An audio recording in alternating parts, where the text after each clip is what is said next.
조국 대 윤석열 선거가 된 것 같아요. 아니 우리 총선에서 국가를 위해서 일할 일꾼을 뽑아야 되는데 조국이 옳다, 윤석열이 옳다. 이러다 보니까요, 민주당이 코로나를 잘 선방했다고 하면서 국민 지키기 뭐 이런 공약을 했는데 이 공약 자체도 날아갈 판이에요. 이것 때문에 조국 대 윤석열 이 구도가 되면서 거기다가 뭐 이 서자 취급도 못 받고 있는데 효자라고 하는 거 손혜원당, 열린민주당까지 이렇게 선도를 하고 있어서 뭐 선거가 지금 어떻게 되고 있는지 아주 요즘 난리가 났습니다. 그러더니 추미애 법무장관까지 나섰어요. 친여매체를 아까 MBC가 합세하고 그러더니 이게 나라 일꾼을 뽑는 것인지 윤석열 때리기 굿판을 벌리는 것인지 조국 살리기 사육제를 벌이는 건지 알 수가 없는 상황이 지금 와 있습니다. 닝닝 안녕하세요. 네. 이제 이렇게 되면 조국 한쪽에서는 조국 복권 운동을 하면서 이번 선거판에 더 나아가서는 대통령 만들기 운동을 벌이고 있는 거 아닌가 착각이 될 줄입니다. 뭐 하여튼 뭐 코로나니 뭐 다 없어지고 이런 상황이 된 게 아닌가. 오늘은 이런 문제와 관련해서 두 개를 준비했습니다. 하나는 진보 진영은 이 조국 복권 시도를 어떻게 보고 있나. 친조국 부대 움직임에 대해서 진보 진영은 어떻게 보이나. 다 같은 시각에서 동조하고 박수를 치고 있을까? 아니다. 그게 아니다라는 말씀과 또 하나는 보수 진영 이야기요. 진보도 지금 이렇게 나라가 조국을 놓고 나라가 갈라지 진보도 갈라져 있는데 이 갈라진 정도가 아니라 사실은 친노로부터 반문으로부터 반조국으로 이게 요런 그룹들이 원래 친존은 했는데 반조국 진보가 훨씬 많습니다. 이거를 범유권 사람들은 대부분 알고 있어요. 그러나 보수 유권자들 중에는 모르는 분들이 있어요. 이들은 총선에서 어떤 선택을 할까? 조국 복권에다 찬성표를 던질까? 제가 보기에는 오해가 답입니다. 제가 보기에는 네, 올쏘 아이고 감사합니다. 배 든든하게 하고 깎아무라님 네 감사합니다. 또 하나는 그런 조국 복권하고 윤석열 때리기하고 이 진보 진영의 움직임과 요즘의 현실에 대해서 우리 보수 유권자들은 잘 파악하고 있고 맞서고 대항하고 있나? 이건 글쎄입니다. 글쎄다. 그 두 가지 말씀을 드리려고 합니다. 먼저 진보 진영 얘기를 하겠습니다.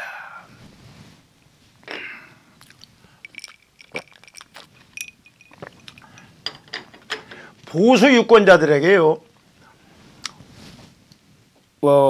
예를 들면 통합당이 어떤 정당이냐, 미래한국당이 어떤 정당이냐, 친박신당이 어떤 정당이냐, 태극기 부대가 어떤 성격이냐 그러면은 대부분은 다 알고 답을 해요. 근데 진보에 대해서 물으면요, 이 진보를 그냥 하나로 생각을 하는 것 같아. 하나로. 어떻게 되냐면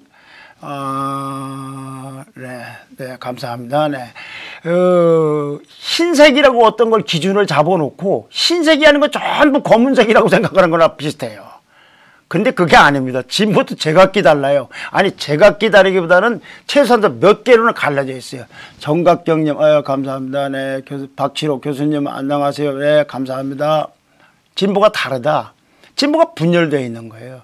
근데 작년부터 시작되더니 총선이 다가오면서 산발적 분열이 오더니 이제 이게 고착화될 지점을 보이고 있어요. 그래서 노무현 왕조 분열이 이제 거의 고착화되고 있는 상황까지 와 있다. 그래서 앞으로 이렇게 분열된 진보가 한국 정치에 앞으로 큰 영향을 미칠 겁니다. 좋은 의미든 나쁜 의미든 간에.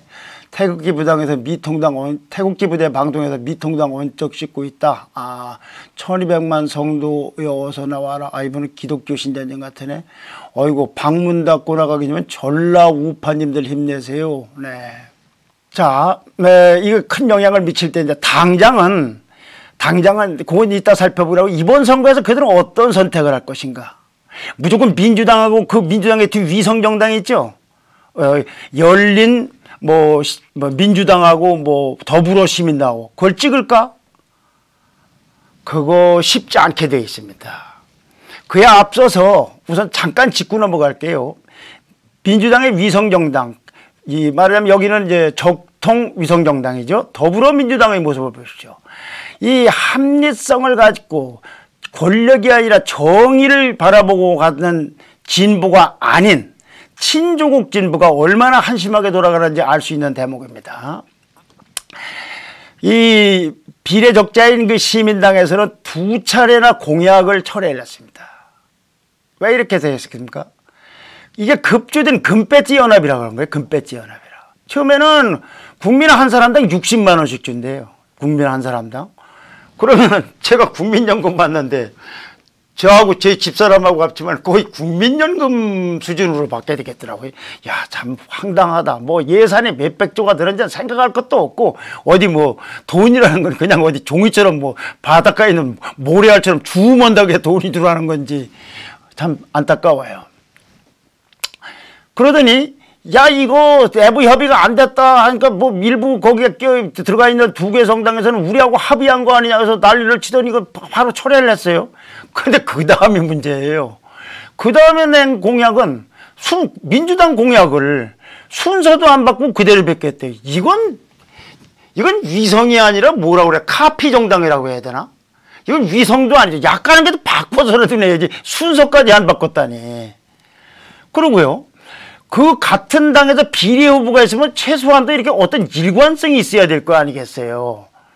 그런데 거기는 핵융합을 적극적으로 찬성하는 구원이자라는 분도 있고 핵융합은 전혀 환상적이다 말도 안 되는 거라고 하는 아니 이렇게 두 분이 같이 있으면 이걸 어떡합니까? 당이 달라도 안 돼 같은 비례 후보 몇 명 중에서 이 두 분이 같이 들어있다니 얼마나 이게 금배지 때문에 급조된 정당인지 알 수가 있어요. 이것이 합리적 진보의 눈에서 봤을 때의 친족을 중심으로 한 진보의 지금 현실입니다. 현실. 네. 네. 고지선님 안녕하세요. 김 교수님 금요일이네요. 네. 감사합니다. 60만 원 우리가 양아치요. 이집업님. 네. 열린우리당 지금 국민도 있을까요? 있을 겁니다. 아마. 네. 이렇게 하면 결국은 뭐냐면 자기네들끼리는 뭘 해도 좋은데 유권자를 능멸하는 거예요. 아니 같은 당에서 서로 다른 성격을 가진 사람을 놔두고 그 핵 정책이라는 게 얼마나 중요한 정책입니까? 공약을 제치면 뭘 냈다 이건 말이 안 된다고 했다가 또다시 또 갔다 온 것이 거기다 큰 짓고 그대로 베껴서 내고 이게 남 보고서 위성정당 만든다고 할 때는 공약을 카피하는 데가 어디 있습니까? 사실 이거 공약 카피라고 해야 될지 표절이라고 해야 될지 이건 참 모르겠어요. 네. 자 이제 그런 한심한 현실이 있음을 염두에 두고서 이래 한번 들여다봅시다. 먼저 노무현 전 대통령이 퇴임하던 해인 2008년 6월에 노사무 정기총회에서 한 연설을 하나 소개해 드리겠습니다. 당시 그 자리에는 문재인 현 대통령도 참석했었습니다. 이건 노 전 대통령께서 하신 말씀입니다. 광우병 시위에 대해서 청와대로 행제하는 거 청와대에 내가 살아봤는데 겁을 안 나고 별 소득이 없으니까 안 했으면 좋겠다. 쇄국이협상 잘못됐다고 정권 퇴진으로 밀어붙이는 것은 헌정질서의 원칙에 맞지 않다. 멀리 보고 가자. 이명박 대통령이 일하도록 잘 도와줬으면 좋겠다. 이게 노무현 대통령이 광우병 사태와 관련해서 이명박 대통령을 도와주라고 한 발언입니다. 그러니까 지금 와서 생각해보면 노무현 대통령에 대해 비판하는 분도 많았지만 이분은 그래서 상생, 소통, 협치, 공존 이런 것들을 생각했던 분이에요. 그럼 이 노무현 대통령을 계승했다는 세력이 누굽니까? 문재인 대통령 아닙니까? 근데 이 세력은 이런 말을 보면 완전히 다른 세력으로 변질되어 있는 겁니다. 변질. 바로 이 부분입니다. 변질됐다는 거. 그래서 이렇게 되다 보니까 원래 노무현 대통령이 있었는데 그 밑에 나오던 진보가 있으니까 이제 거의 진보는 거의 친노였어요. 친노. 여기서부터 이제 이 정신은 이때 지금하고 다른 이렇게 해서 친노가 친문하고 비문 및 반문으로 분열됐어요. 그런데 요게 또 친조국으로 또 분열되고 있어요. 네. 분열의 양상이라는 건 정말 다양한데 뭘 기준으로 보면 딱 저분들끼리 친노에서 친문과 비문, 반문, 그 다음에 친조국으로 어떻게 갈라지는 걸 보면은 문재인과 조국을 어찌 보냐. 특히 이 조국을 어떻게 보느냐가 핵심 기준이에요. 이들은 이 말하자면 조국, 여기서 갈려드는 원래 친노 정신이 사라졌다고 보는 분들에게는 노무현을 배신한, 가장 배신한 사람이 문재인이고 그 대표적인 사례가 조국을 끝까지 두둔한, 즉 마음의 빚을 지고 있다. 이분입니다. 그 이제 이런 분들이 나오죠. 진중권 같은 분은 노안부는 지적 기반이 다르고 윤리적 지반이 다르다. 이 말 정말 이 방송에서 하기 어려운지만 지적 기반이 다르다. 윤리적 지반이 다르다. 이거는 현직 대통령이고 그러니까 그냥 제가 더 이상은 말씀드리지 못하고 여러분들이 상상해 보십시오. 제가 뭘 얘기하고 뭘 전하려고 하지. 지적 기반이 다르다. 윤리적 지반이 다르다. 지반이. 또 이런 사람도 있어요. 정의 대신에 내 편을 챙기고 가치 대신에 권력을 챙긴다. 그리고 저 사람들은 정치 조폭이자 짝퉁진보라고 그래요. 짝퉁. 뭘 기준으로 볼 때? 친노를 기준으로 볼 때.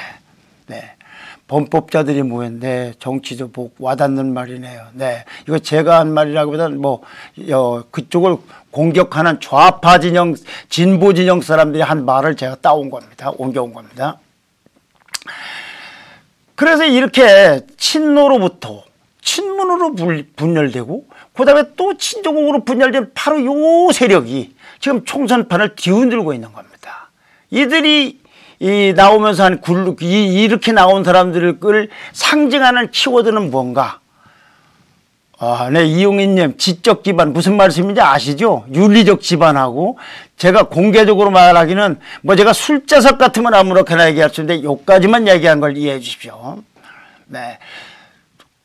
그러니까 이 권력을 주는 거예요. 끼리끼리. 그래서 뭐든지 자기네들끼리만 하려고 그래요. 아까 그 이명박도 도와주라고 했더니 그 정치는 온데간데 없어지고 자기네들끼리만. 그래서 권력에 취해갖고 스스로가 갇힌 사람들이에요.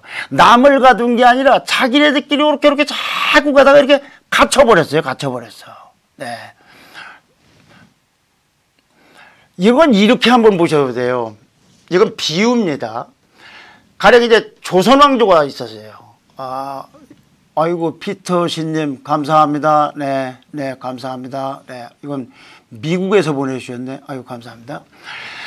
조선왕조가 있는데 태조 이성계. 이 태조는, 무슨 나라를 세우기 위한 숭고한 무슨, 그런 데로 이제 이념을 갖고 세웠어요. 고려 왕건 태조도 마찬가지입니다. 그런데 조금 지나다 보니까 그 정신은 어디로 가고 이상한 정권이 들어서. 그런데 나중에 어떻게 됩니까? 사색당장을 하더니 세도 정치가 들어서고 이러지 않습니까? 그러니까 원래로부터 자꾸 이렇게 변질되고 하는 거예요. 그거의 핵심은 뭐냐? 나가야 될 노선과 가치와 정의라는 창업 이념이 아니라 권력 독점과 권력 독점. 이렇게 분열되는 시작은 어디서 왔을까? 아유, 와, 감사합니다. 달러. 아유, 감사합니다. 네. 어떻게 시작이 됐을까? 이게 조국 사태로부터 분기점이 된 거예요. 여기가 말하자면 3세대로 이제 분열되어 나가기 시작하는 거예요.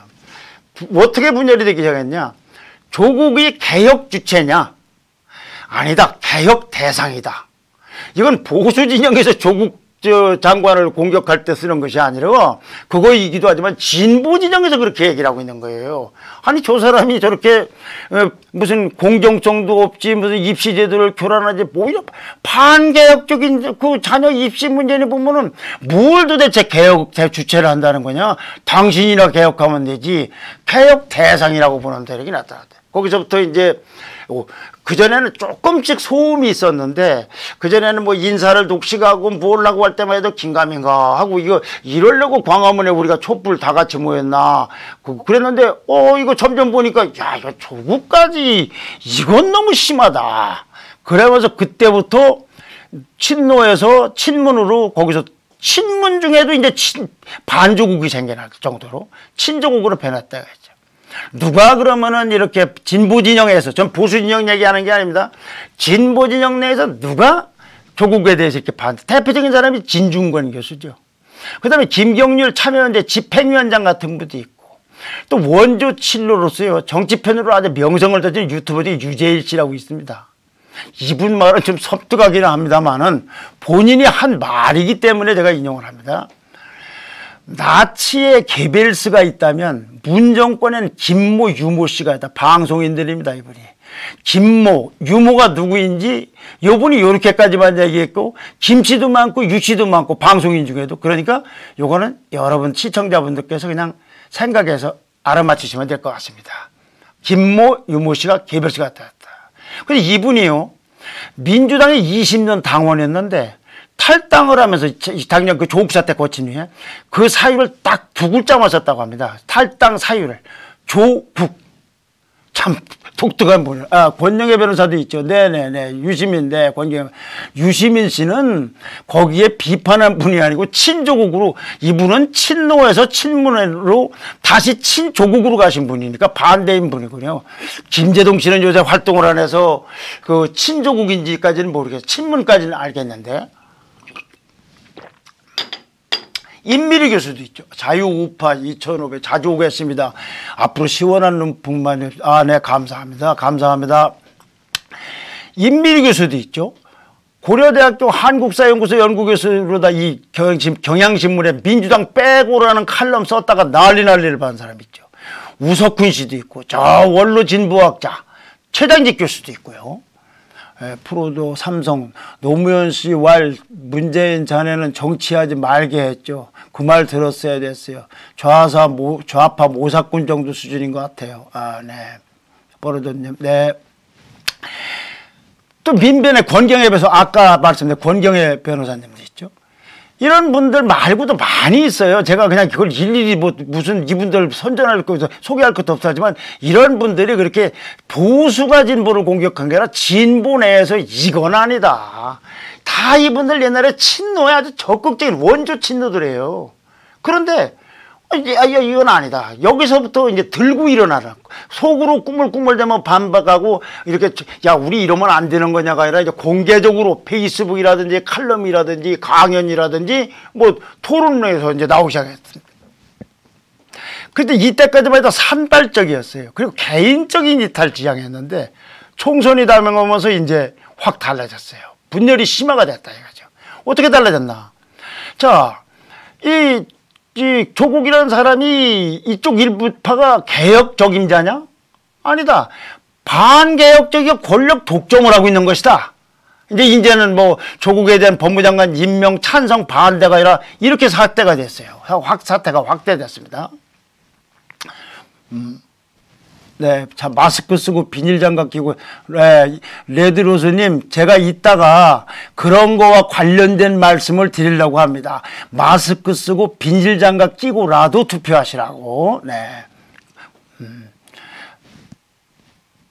자, 이렇게 해서 이제 행동 주체가 이렇게 이제 개인이 법무장관 임명하냐 안 했냐부터 이렇게 이제 조부대들이 저 사람들이 사실은 반개혁이, 개혁은 무슨 개혁이냐, 반개혁이지 권력을 독점하려는 게 아니냐라는 논쟁이 벌어지면서부터는 이제 갈등의 주체가 개인으로부터 조직으로 발전이 됐어요. 조직으로. 이게 어디서 발달이 되냐면 연합비례정당 창당 때 발달이 된 겁니다. 그 당시에 어떻게 되냐. 개국본, 지금 민주당의 적자 비례정당인 시민을 위해, 더불어시민당, 저도 헷갈리네요. 그 더불어시민당, 개국본당, 거기하고 원래 시민사회하고 간에 이 연합정당을 세우는 걸 갖고 서로 간에 이제 좀 이견이 있었어요. 둘이 양쪽에서 같이 준비했어요. 실제는 시민사회가 먼저 준비했어요. 그런데 이 양정철 씨가 나오더니 시민사회를 싹 버리고 개국본을 중심으로 해서 출범시켰는데, 여기가 전부 친조국이 잔뜩 모여있는 데입니다. 아까 그 공약을 뭐 2번이나 말도 안 되는 동약을 냈다는 그 당이고, 핵융합론자와 무용론자까지 같이 비례를 했다는 사람들입니다. 이렇게 대립축이 되면서 이제는 사람 간의 문제가 아니고 이제 그룹 대 그룹, 조직 대 조직의 문제로 바뀌었다 이거죠. 여기에다가 정봉주 손혜원당, 열린민주당이 나오면서 더 이제 가세를 하기 시작했어요. 그러니까 이런 정당 이렇게 되면 심각해졌는데 여기에 대해서 아까 말씀드린 민변의 권경애 변호사 같은 분은 이 당을 조국 무죄 프로젝트 당이라고 그래요. 저 당은 비례당이나 국회당이 아니라 조국 무죄를 관철하기 위한 무슨 인허가를 따기 위한 것처럼 그런 당이 됐다. 강경희 아이고 감사합니다. 네. 네. 자살하면 영웅되는 신기한 대한민국이냐. 네. 국민들도 헷갈려. 네. 여기까지는 그렇죠. 이제 원래 친노가 있었는데 거기서부터 쭉 이렇게 오다가 조국 장관 임명 때의 갈등을 둘러싸면서 산발적으로 갈라서는 듯 하더니 이번에 비례연합 그 정당을 만드는 과정에 갈등이 생기면서 이제 개국본 세력하고 그건 친노, 친조국이고 나머지 세력하고 이제 갈라서게 됐다. 그래서 심지어는 민변 소속인 변호사가 조국 무죄 프로젝트당이라고까지 비판하는 상황까지 왔다. 이제. 그런가 하면요. 노무현 대통령하고 상당히 그 가까웠던 청와대 정책시장이던 김병준 씨가 하고 있어요. 한국당의 옛날에 비대위원장을 했죠. 이번 세종시에 출마한 분인데 이분은 아예 이렇게 얘기하고 있어요. 노무현 정신을 저 사람들이 독점을, 정신을 독점하고 있다. 노무현 파리를 하고 있다. 왜 파리하고 있어요? 국회로 들어가려고. 국회로 들어가려고. 그 위성정당 같은 건 노무현 같으면 절대 만들지 않았을 거란 거예요. 이건 정치 대도가 아니다. 이거예요. 그래서 이런 추세로 가면 진보 진영이 어떠하든 간에 조국 부대를 중심으로 한 진보 진영은 국회로 입성한 후에 훨씬 더 진보 진영의 분열이 고착화될 겁니다. 자, 나라가 분열되고 친노가 분열되고 친문도 분열되면서 친조국으로 이렇게 분열되는 이게 고착화될 것이다. 숫자에 비해서 훨씬 목청이 크고 행동이 그럴 겁니다. 그럼 이분들은 총선 때 어떤 선택을 할 것 같아요? 자, 친조국보다 친노이면서 반조국이 훨씬 많아요, 이분들이. 어떻게 할 것 같습니까? 제가 이런 말씀을 드리는 게 보수가 자꾸 이 진보를 막연하게 하나로 보지를 말아야 된다는 거예요. 그래 뭘 알아야 된다는 얘기입니다. 아는 분들은 다 알지만 우리 보수 진영에서는 이걸 막연하게 하는 분들이 좀 있는 것 같아서. 네. 기권을 할 거냐 타당을 선택할 거냐 시청자분께서는 어떻게 생각하세요? 누구 어떻게 할 것 같아요? 이제 친노하고 반조국은 어떤 걸 어떻게 선택할 것 같아요? 총선 때 이번 총선 때. 자 먼저 비례 후보를 봅시다. 비례를 따로 뽑는 거니까 비례에서는 친노 반조국 사람들은 이 두 비례 정당을 찍는 게 불가능해요. 불가능합니다. 왜 그러냐면 이분들은 가치 중심 정의라든가 목표 중심으로 가면 돼. 무슨 권력이냐 반격이냐. 이분들은 비례대표는 절대 찍을 수가 없어요. 어떻게 할 건가? 그럼 한국당을 아니야 통합당을 찍을 건가? 그것도 안 하죠. 여긴 물론 안 하는데 제 말씀은 여기를 무작정 기계적으로 찍지 않는다. 네. 진보 분열은 짝짝짝입니다. 종래사랑 일방통행 투표자. 아유 또 감사하게 제 이름을 댄 사랑이란 것도 있네. 아유 고맙습니다. 이건 불가능합니다. 여기는 이 사람들은 기권을 하거나 차라리 다른 정당 어느 정당인지 상상이 가서 그런 정당을 찍을런지는 혹시 모르겠어요. 여기는 안 찍습니다. 조국분 정당이나 손혜원 정당은 찍을 리가 없어요. 이 비례에 관해서는 제가 그건 단언을 할 수가 있어요. 그리고 이미 여론조사가 그런 걸 보여주고 있어요. 그러나 여기서 여론조사는 제가 많이 하기가 좀 불편한 점이 있습니다. 여론조사 얘기하러 봤으니 그런데요. 전 여론조사를 별로 믿지를 않습니다. 그 여론조사를 믿지 않는 건 여론조사 기관이 조작한다는 의미로 믿지 않는 게 아니라 이 여론조사 시스템이 한국에 잘 안 맞는 부분이 있어요. 그 여론조사를 가지고 몇 프로다 그거 나중에 다 선거 끝난 다음에 틀렸으면 어떡할 겁니까? 그래서 가급적 이런 얘기는 다른 뭐 유튜브나 다른 언론에서 보시고 저는 안 할 테니까 그렇게 좀 이해해 주셨으면 합니다. 이게 허망한 숫자다. 비과학적인 숫자다. 이런 여론조사는 과학의 영역인데 사회과학의 영역인데 좀 그래서 이건 다만 그 트렌드가 이런 걸 보여주고 있습니다. 자 그럼 아까 비례 말씀드렸죠. 그럼 지역구는 어떻게 할 것 같습니까? 지역구는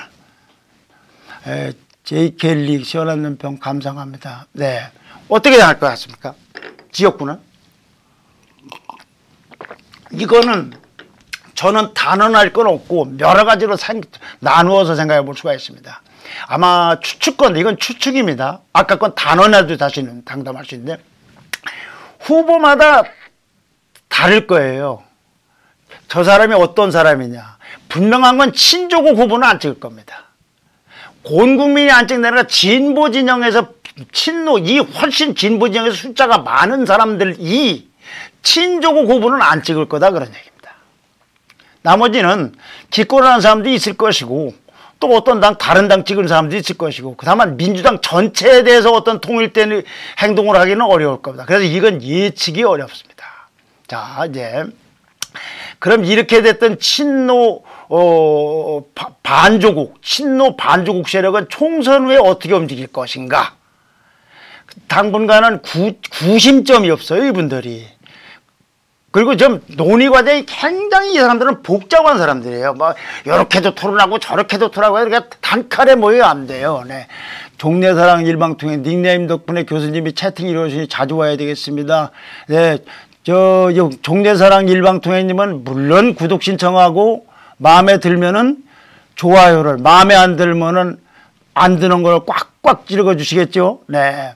아이고, 종래 교수님, 까까무라님, 저도 잘 중간 입장이긴 한데 영상을 볼 때마다 뭐가 맞고 틀린지 헷갈렸는데 종래 교수님 영상을 보면서 깔끔하게 이해가 돼요. 감사합니다. 네. 감사합니다. 다른 시청자분들도 지금 구독 신청하고 계시죠? 네. 자, 구심점이 없고 여기가 좀 복잡해. 뭐 무슨 논쟁이 어떻고 무슨 논쟁이 있고 뭐가 어떻고 해서 이거 지금은 세력화는 힘들 겁니다. 또 연로하신 분들도 좀 계시고. 그래 이제 조금 더 먼 얘기로 한번 봅시다. 이 사람들은 이제 결국은 대통령 선거 때 뭐 어떻게 행동할 것이냐까지 이제 봐야 되는데 2022년에 차기 친노 반조국 세력은 어떻게 할 것인가. 이건 아마 민주당의 차기 주자가 누가 되느냐에 따라 달라질 것입니다. 그 차기 주자가 친조국이면 아마 완전히 갈랐을 겁니다.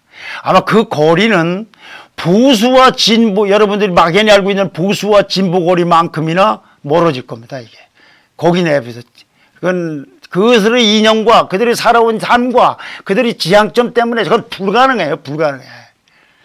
그런 이런 점에서 볼 때 어제요. 김부겸 의원이 대구에서 출마한 주호영하고 결혼한 김부겸 민주당 중진이죠. 행자부 장관도 했고 이분이 한 말이 아주 재밌어요. 당선되면 대권에 도전하겠다. 이건 뭐 이제 선거에서 급하면은 뭐 이런 소리도 할 수 있고 이번에도 뭐 이분만 한 게 아니라 주호영 뭐 누구누구 하고 있어요. 이 말이 의미가 있어요. 강경희님 감사합니다. 네. 지문이 레지로즈님 지문은 있어야지 어디 가서 투표할 때 도움되죠. 네, 아유 감사합니다. 네, 약사 열애불 여기도 불교시네 김종래 박사님 응원합니다. 네, 감사합니다. 자, 뭐라고 말씀하셨냐면 뭐라고 말을 했냐면 김부겸 의원이 이분은 비문으로 알려져 있는 분입니다. 비문. 온건한 진보라고 할까 이런 분이죠. 문재인 정권이 공과 과를 감당하겠다. 요 공을 감당하는 것보다 과를 말하기 위해서 하는 거예요. 이게 공은 당연히 얘기인데 요 말을 하기가 어렵지 않습니까? 요 말을 다른 사람들 요 말을 못하고 있잖아요. 과를 감당하겠다. 진영정치 청산을 위한 싸움을 시작하겠다. 이 말이 굉장히 의미가 있는 말이에요, 이분이. 이 말이. 대권 도전은, 내가 잘 되면 나 도전하겠다는 거야. 앞으로도 10명이 나올지, 20명이 나올지 모릅니다. 네. 이 말이 이제 의미 시작한 건 바로 아까 진보 진영이 대통령, 좀 먼 얘기지만 총선 지나면서부터는 벌써 이제 그 논의가 시작이 될 텐데, 멀지도 않아요. 이제 2년도 안 남는데, 멀지 않은데 그 시작될 텐데, 거기서 친조국 후보, 조국이가 된다는 얘기가 아니라 조국은 포함해서 친조국이 될 거냐, 다른 사람이 될 거에서는 저런 사람들 견해가 진보 진영, 다른 반조국 진보 진영에 대해서는 굉장히 의미 있는 말로 받아들여질 것이다. 보수 얘기는 좀 놔두고 드리는 말씀입니다. 네. 근데 여기서 또 이제 진중권 교수가 이건 그냥 양념으로 덧붙이는 얘기인데 진중권 교수가 재미난 얘기 했죠. 이낙연은 조국 낙마로 낙점한 대릴 싸위다. 이건 이분 개인 견해지만 혹시 이런 말이 생각나서 여기다 그냥 알려드리는 겁니다. 자, 이제 이 얘기 대부분 결론은 우리 보수가 진보를 막연하게 진보는 같다라고 생각하는 거. 그렇지 않다. 진보는 굳이 이제 친노부터 시작을 한다면 노무현 대통령을 시작하면 거기서부터 친문으로 비문 친노도 있었는데 갈라지더니 이제는 친문으로부터 친조국으로 이제 갈라서는 조짐이고 상당 부분 갈라졌고 그것이 처음에 개인적으로 시작을 했지만 이제는 그룹 조직기로 달라지고 총선 때 투표할 때 이 사람들이 한 덩어리가 돼서 뭐든지 그렇게 찍는 그런 일은 없을 것이다. 지난 선거 때만 해도 그렇지가 않았었어요. 대통령 선거 때도 그렇지가 않았었어요. 근데 이번 선거부터는 그게 다르게 나올 거다. 제가 단언할 수 있는 건 그 비례다. 민주당 지역구 후보는 그건 뭐 이렇게 어느 한쪽으로 설명드리기가 어렵다까지를 말씀드렸습니다. 네.